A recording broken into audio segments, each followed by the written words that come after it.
누가 밥상머리에서 정치 얘기하래? 대놓고 저녁밥 시간에 펼쳐지는 시사톡.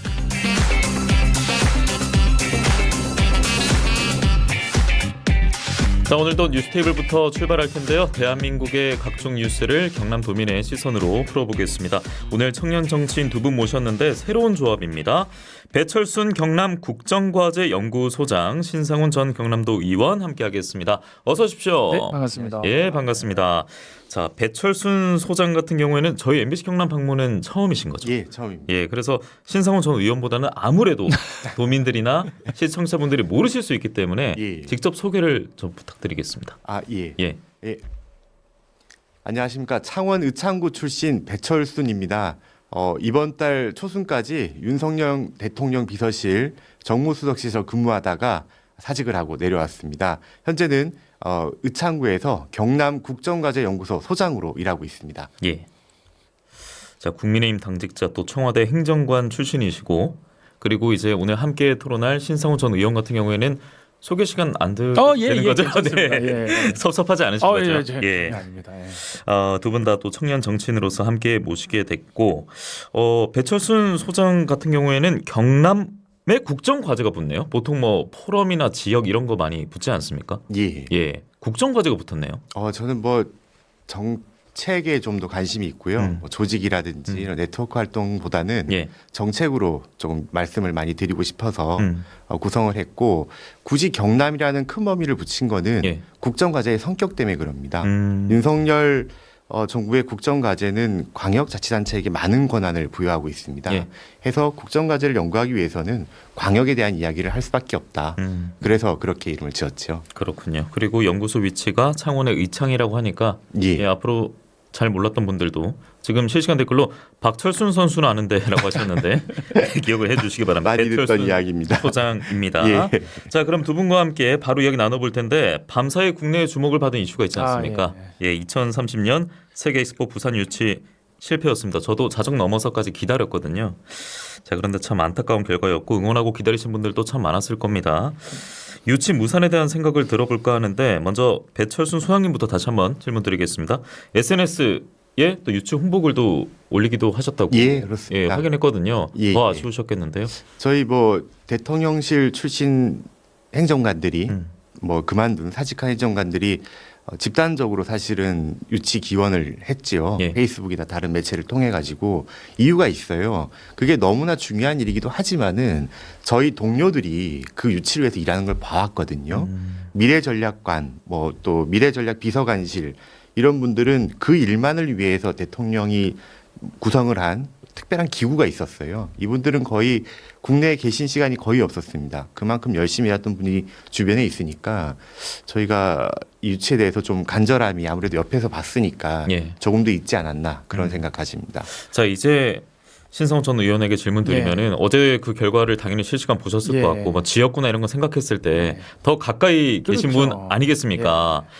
그런데 원래 우리 정부 전략, 이거 언론 보도에 따르면은 1차에서 일단 이탈리아 제치고 그렇죠. 2차로 가서 사우디와 한번 붙어보겠다 역전도 가능하다. 였는데 29표 보고는 좀 깜짝 놀랐습니다. 저도 정말 깜짝 놀랐어요. 예. 저는 처음에 이제 29표가 딱 떴을 때 이 정도 숫자면 기권한 국가가 많구나 생각을 했어요. 근데 나중에 이제 표 계산을 해보니까 기권은 단 한 나라도 안 했더라고요. 그만큼 이제 사우디아라비아가 압도적으로 이기게 된 건데, 공교롭게도 제가 여기 MBC 경남에 오기 전에 부산에 있었어요. 네네. 예, 제가 오늘 뭐 부산에 이제 거리에서 1인 시위를 좀 해야 될 내용이 있어서 1시간 동안 부산에 서 있다가 왔는데, 지나가는 버스마다 전부 다 엑스포 문구가 붙여져 있는. 유치무상 거부권 행사해 달라 이런 거 하신 거 아니에요?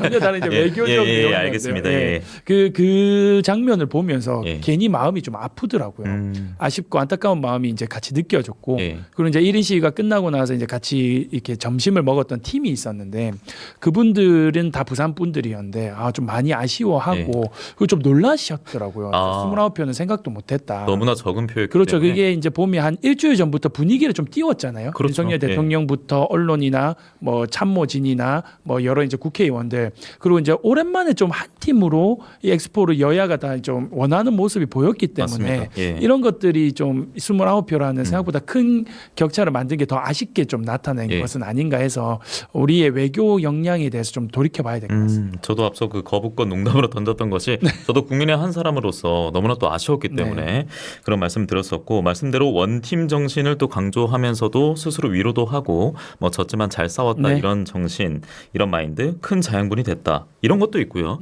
보수 언론 보면은 다 똑같은 한 표 행사라서 그렇다. 그러니까 대규모 5.1면이 영향 때문에 우리가 뭐 질 수밖에 없었다. 피해는 분석하기도 하고. 저는 그래요. 그러니까 보수 언론에서 말씀하시는 5.1머니는 변수가 아니었어요.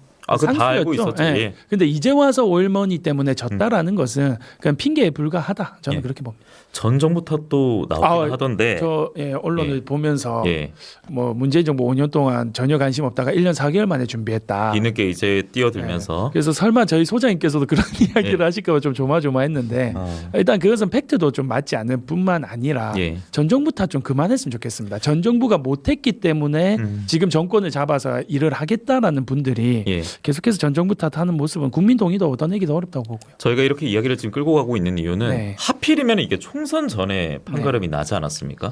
뭐 전 정부 얘기를 하셨으니까 말씀드리겠습니다. 죄송하지만은 뭐 그런 말씀들이 있지요. 왕왕 있기도 하고 했는데 어찌 됐든 윤석열 대통령이 오늘 대국민 담화를 열었잖아요. 여셨고 사실상 엑스포 유치 실패에 대해서 사과하신 겁니다. 맞습니다. 사과를 하신 겁니다. 그 멘트를 솔직히 말씀드리면 뭐 이 모든 것은 전부 나의 부족이라고 생각해 주십시오라고 선명하게 말씀을 주셨거든요.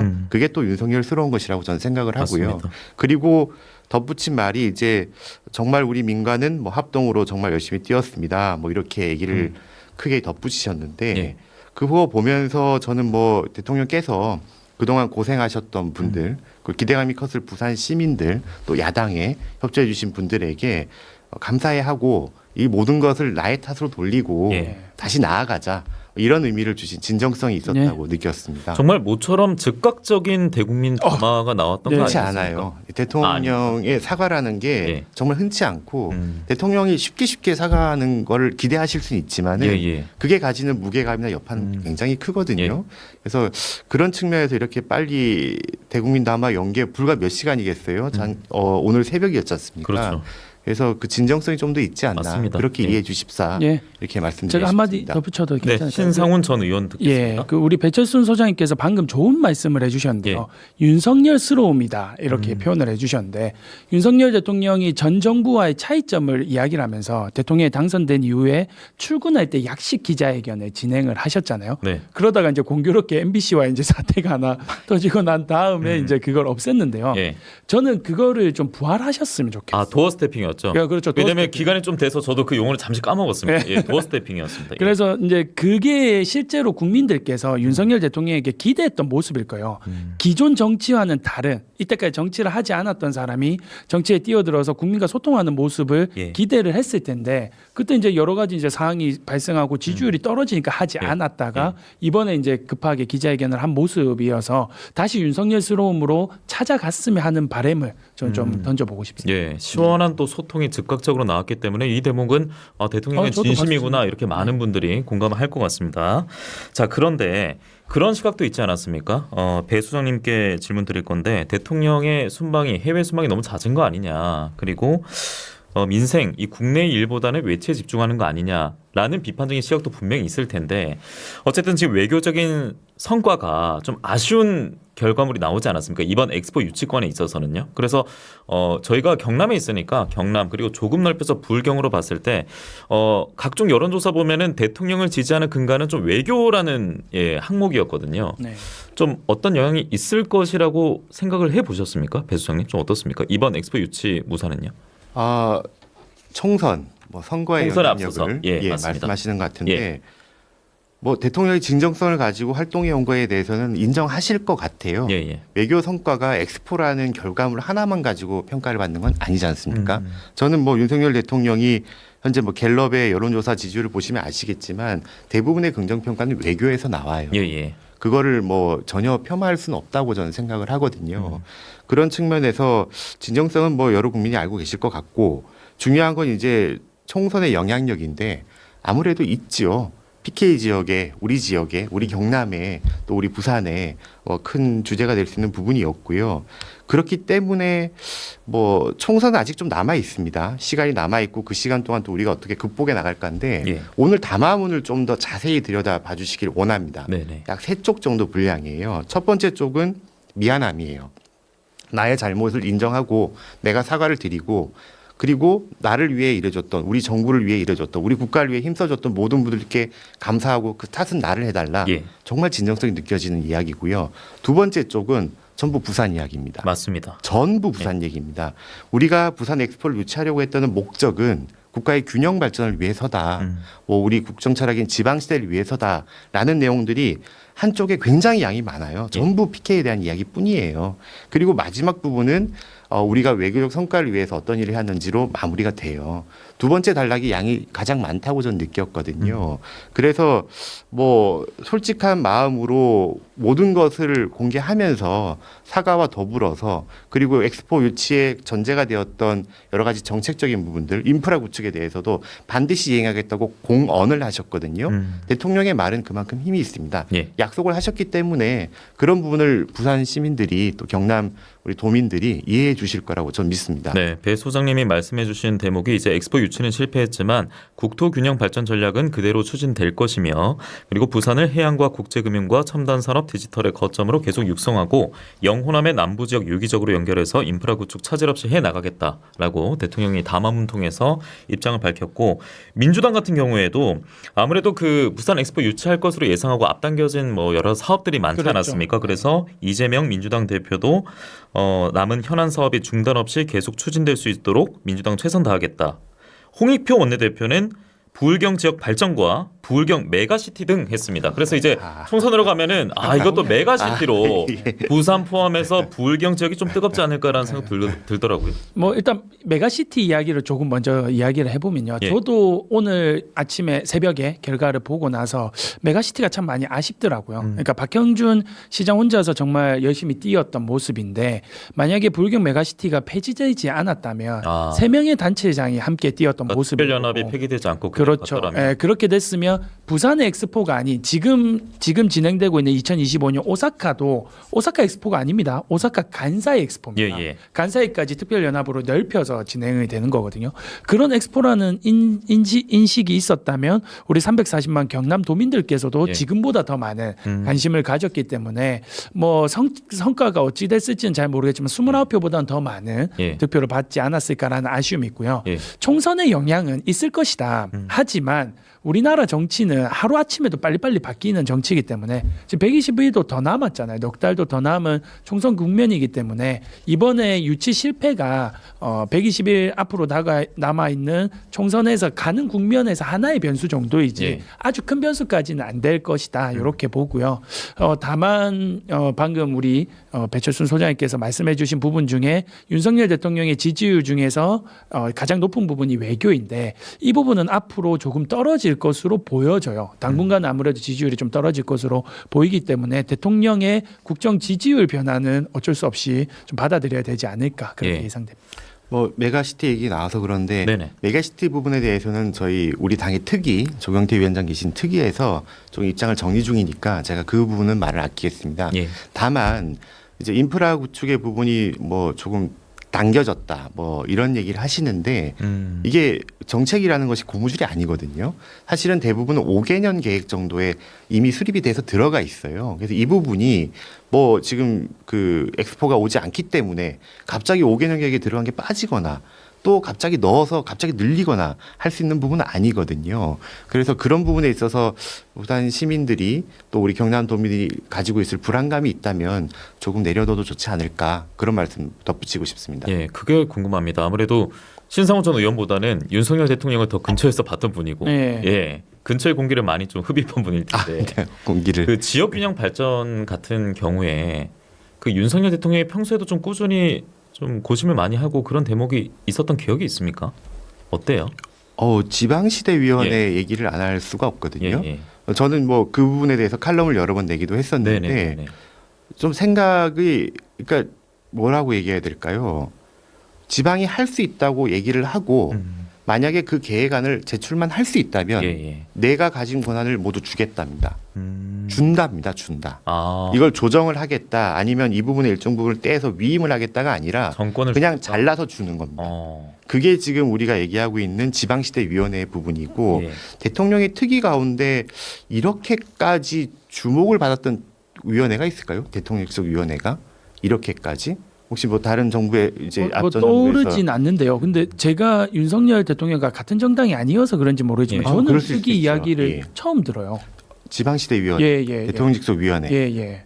아 그렇습니다. 저희는 며칠 전에 죄송합니다. 지역과 예, 지방이라는 단어를 두고 제가 여러 해석을 하면서 저는 듣고 통해서 전하기도 했습니다만 그 위원회를 통해서 그 위원회에 실질적 권한을 주고 상징적인 게 아니라 그 위원회에게 제출을 하게 하고 예. 그 위원회에서 결정을 하게 하고 뭐 이제 광역자치단체에 위임을 많이 하는 그런 내용들이 모두 포함되어 있습니다. 처음 들으셨다니까 제가 당황해가지고 아닙니다. 제가 그것은 정보가 좀 죄송합니다. 부족한 걸 수도 있긴 한데요. 네. 조금은 만약에 그만큼 방금 우리 소장님께서 말씀하신 것만큼 역할을 하고 있다면 그와 관련된 내용을 조금은 더 적극적으로 대통령실에서 좀 알릴 필요는 있을 것 같습니다. 뭐 부족함이 있었다면 많이 보완해야 될 것 같습니다. 뭐 지역을 위해서도 우리가 열심히 일하고 있다라는 것을 적극적으로 홍보를 해야 그렇죠. 된다. 예, 이런 그러지 않고 말씀으로. 아무리 좋은 정책이 있어도 홍보가 되지 않는다면 그건 쓸모가 없는 정책일 수 있는 거거든요. 네. 네이버에 배철순을 검색하시고 네. 칼럼을 한번 읽어봐 주시면 포털에 배철순과 신상훈을 한 번씩 검색해 주시고 예. 두 분은 오늘이 시작입니다. 예, 쭉 알겠습니다. 함께 해주실 거고 우리 지역에 계신 네. 또 청년 정치인 두 분입니다. 저희가 이제 전하는 말씀 듣고 와서 이야기를 조금 더 이어갈 텐데 확실히 또 첫 조합이다 보니까 굉장히 좀 신선했고 그리고 시간이 좀 빨리 갔습니다. 네. 저희가 전하는 말씀 듣고 와서는 나눌 이야기가 아무래도 이제 역시나 총선인데 총선 전에 이제 선거제 개편 두고 말이 많거든요. 일단 민주당 쪽 이야기부터 저희가 다뤄보도록 하겠습니다. 오늘 뉴스테이블은 새로운 조합으로 여러분과 함께 하고 있고요. 배철순 경남국정과제 연구소장, 신상훈 전 경남도 의원과 함께하고 있습니다. 자, 뉴스바다 저희는 전하는 말씀 듣고 와서 계속 이야기 이어가겠고요. 많은 관심 부탁드리겠습니다. 유튜브에 MK타카 보이는 라디오 실시간 채팅 참여 기다리고 있겠습니다. 여러분은 지금 경남 대표 시사 프로그램 뉴스바다를 TV, 라디오, 유튜브로 함께하고 계십니다. 네, 배철순 경남국정과제연구소장, 신상훈 전 경남도 의원 함께하고 있고요. 자, 말씀드린 대로 민주당이 내년 총선에 적용할 선거제 개편 두고 오늘 논의하기로 했습니다.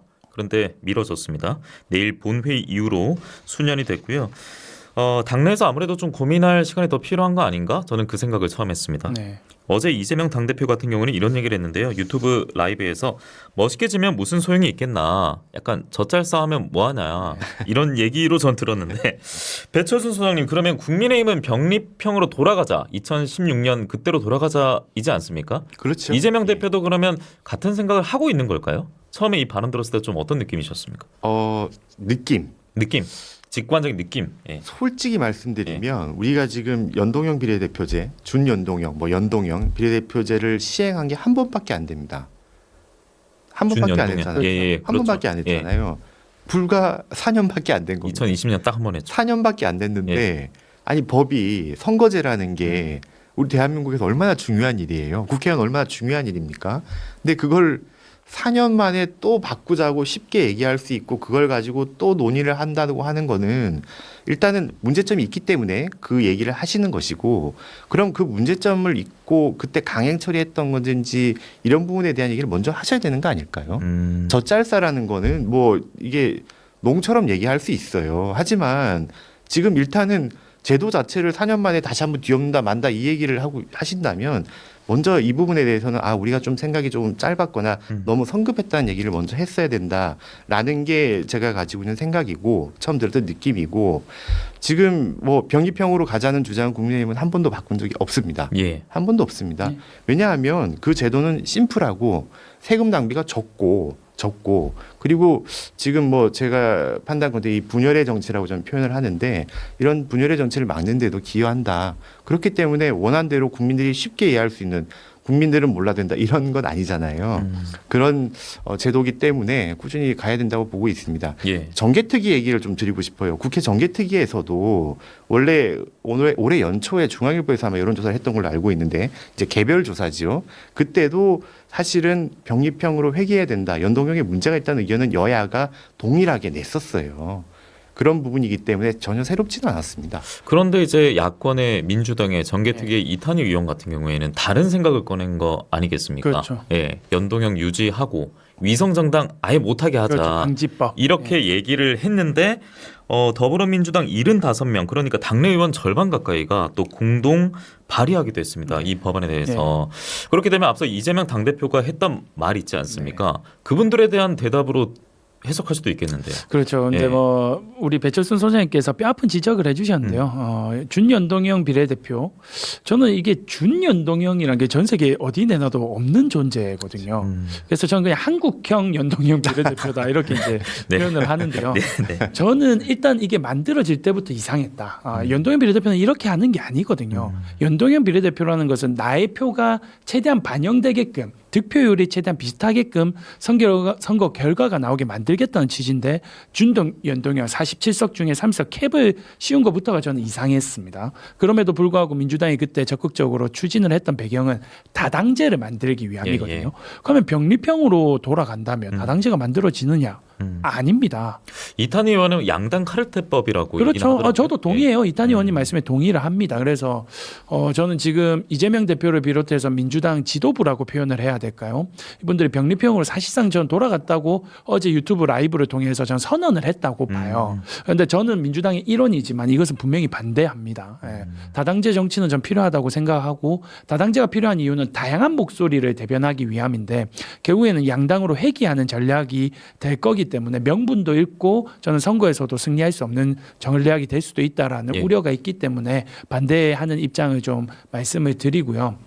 그리고 지금 뭐 국민의힘에서는 병립형을 계속해서 이야기를 했기 때문에 여야가 이제 원사이드하게 합의가 된다면 돌아갈 것으로 보이지만 다양한 이 당내에서의 75명이나 되는 의원님들 그리고 이탄희 의원님은 본인의 지역구 불출마 선언까지 하면서까지 모든 걸 내려놓으면서 이걸 방지하고 저지하겠다라는 목소리가 있기 때문에 예. 민주당 내 합의가 일단 우선적으로 필요해서 어떻게 될지는 좀 지켜봐야 될 것 같습니다. 저는 뭐 다당제를 선호하신다고 하니까 근데 다당제의 특징이 우리 전국 구조하고도 연결이 되거든요. 다당제를 취하고 있는 국가들은 대부분 의원 내각제를 합니다. 그러니까 대통령제 하에서 다당제가 과연 적합한가라는 고민을 해봐야 돼요. 사실은 연동형 비례대표제 해서 위성정당들 생기고 뭐 그렇게 된다면 소수정당들이 부활할 수 있죠. 그럼 다당제가 되는 거 맞죠. 근데 그 상황이라면 과연 그 상황이 대통령제 하에서 우리 정부를 운영함에 있어서 긍정적으로 기여할까? 저는 거기에 대해서는 의문점을 가지고 있습니다. 대통령이라는 행정수반 하나를 만드는 거예요. 이건 하나를 만드는데 그 하나가 다수의 의견을 모으지 않고 일부의 의견이거나 연정을 한 상태에서 대통령이 선출되게 되거든요. 그러니까 그 제도까지 생각을 하려면은 연동형 비례대표 제가 가지고 있는 그 깊은 함의가 좀 달라집니다. 또 한 가지가 연동형 비례대표제를 가기 위해서는 의석수가 늘어야 돼요. 저는 동의합니다. 네, 지역구 의원수와 비례대표 의원수가 어느 정도 일치해야 되고 그럼 지역 대표성이 떨어지죠. 지금 현재 의원수 내라면. 그렇기 때문에 비례대표 의원들이 확 늘어나야 돼요. 지금 현재 국회에 이게 이제 공직선거법 개정안들이 뭐 한 20개 가까이 나와 있어요. 김기표 의장 건도 그렇죠. 근데 대부분 20개 가까이 됩니다. 네. 뭐 정의당도 내고 뭐 했는데 이 안들을 전부 다 살펴보면은 거의 대부분의 안들이 연동형 비례대표를 우리가 만약에 케어하게 간다면 예. 그때는 의석수가 다 늘어나는 걸로 돼 있어요. 예. 야. 그 부분 국민들이 과연 이제 받아들이실 수 있을까? 네네. 그 부분도 생각해야 이렇게 돼요. 말씀하시니까 총선이 이제 한 5개월 정도 남았는데 뭔가 더 시급해 보이네요. 시간이 부족해 보이네요. 근데 문제는 예. 우리나라 최근에 한 4대 5대 국회에서 단 한 번도 선거 기한을 지켜서 선거법을 통과시킨 적이 정확합니다. 없다는 게 국민들이 선거구 그거는 획정조차도 국민들이 맞습니다. 그거나 아마 받아들이실 것 같습니다. 정확합니다. 그랬었지 하실 것 같은데 정확합니다. 일단은 민주당 의총 내일 수년됐으니까 네. 이것부터 기다려 보시고 내일 또 동시에 주목받는 게 11월 마지막 날이기도 합니다만 네, 본회의. 예. 네, 본회의입니다. 11월 마지막 날 그리고 12월의 첫날 모레까지 이틀간의 일정이 집중 조명이 되고 있는데 짧게 이야기하고 저희 두 분의 시간 마무리하도록 하겠습니다. 민주당 측이 이동관 방통위원장 또 비리 의혹받고 있는 손준성, 이정섭 검사에 대한 탄핵을 다시 추진하고 있는데 여야 간의 전운이 다시 한번 감돌고 있습니다. 오늘 법사위 파행도 또 있기도 했었고 그랬죠. 국민의힘은 이렇게 말하고 있습니다. 예산안 처리를 위한 본회의인데 이거를 민주당이 정쟁용, 방탄용으로 쓰려고 하는 거 아니냐. 그래서 김진표 국회의장이 본회의 열어주면은 책임을 묻겠습니다라고 했습니다. 자, 이에 대한 좀 해석을 좀 해주시기 바랍니다. 배 수장님. 뭐 여야가 본회의를 열 때 합의를 하죠. 국회 이제 관행이죠. 예. 관행이고 국회의장은 되도록이면 합의해서 본회의 날짜를 잡게 하거든요. 근데 그 날짜가 백지로 나오는 게 아니에요. 백지로 나온 게 아니고 이 날짜는 우리가 법안 처리를 하고 이 날짜는 예산안에 대해서 심의를 합시다라고 합의를 한 상태로 여는 겁니다. 그 합의문이 공개될 경우도 있고 공개되지 않을 경우도 있죠. 저는 이건 뭐 순리기 때문에 당연히 여야가 그 날짜에 예산안에 대한 이야기를 했다고 생각을 합니다. 그런데 예산안 심의를 먼저 하고 그 다음에 지금 다수당이시기 때문에 하고자 하면 뭐든지 할 수 있어요. 내일 본회의도 그냥 본회의도 그냥 열 수 예. 있어요. 제적 4분의 1 맞아요. 정도면 그냥 열면 열려요. 예. 국회의장님이 어떻게 하시든 할 수 있는 방법은 여러 가지거든요. 근데 다만 여야 합의라는 국회 관행을 깨기 싫으신 거고 그 합의에 의해서 약속을 했던 부분이 있으면 약속을 지키신 다음에 뭐 탄핵이 됐든 뭐가 됐든 다수당이시니까 진행하시면 좋을 것 같아요. 그리고 제가 뭐 여러분들 이름이 언급되지만은 손준성 검사님 같은 경우에는 제가 꼭 한 가지 얘기하고 싶거든요. 이제 이분이 이제 뭐 고발 사주 사건이잖아요. 근데 이분이 엊그제입니다. 공소처가 기소를 해갖고 징역 5년이 구형이 됐어요. 예. 그러니까 재판이 곧 열릴 사람, 지금 재판 중인 사람인 겁니다. 선고가 불과 코앞입니다.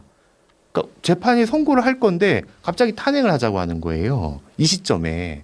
저는 이 부분에 있어서는 사실 왜 이러시나 이해를 잘 못했어요. 그래서 사건 내용을 좀 들여다봤더니 사실은 공수처 기소에 이제 좀 부족한 부분 그리고 이분이 체포영장이라든지 구속영장이 여러 번 기각됐거든요. 그래서 이게 이제 뭐 선고가 좀 좋지 않게 나오려고 하기 때문에 그러시는 건가?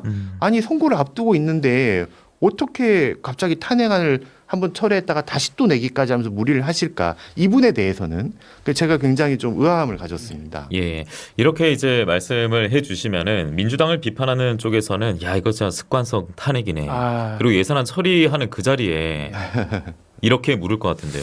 뼈 아픈 지적이고요. 예. 예. 저는 탄핵이라는 단어는 묵어야 된다는 말씀에는 동의합니다. 예. 지금 이 여소야대가 전국이 흘러오고 난 한 2년 가까이 되면서 탄핵이라는 단어가 한 달에 한 번 이상은 꼭 언급이 됐던 것 같거든요. 그래서 이런 것은 저는 좀 묵어야 될 필요는 있다라고 생각을 하고요. 다만 이동관 방통위원장의 행보 앞으로의 운영은 태도 변화는 시급해 보여요. 이동관 방통위원장. 그렇죠. 지금 방통위원을 민주당 몫으로 추천을 야당이 할 수 있음에도 그분을 윤석열 대통령이 계속 제거하지 않고 있고 MBC가 아닌 KBS 같은 경우에 시사 프로그램 1위, 전체 프로그램 4위라는 청취율과 시청률을 가지고 있는 프로그램을 끝인사도 없이 폐지하고 그 박민 사장이 취임하면서 바로 그렇죠. 이뤄진 그런 것들을 보면서 이 방송장악에 대한 우려가 현실적으로 보여지고 있거든요.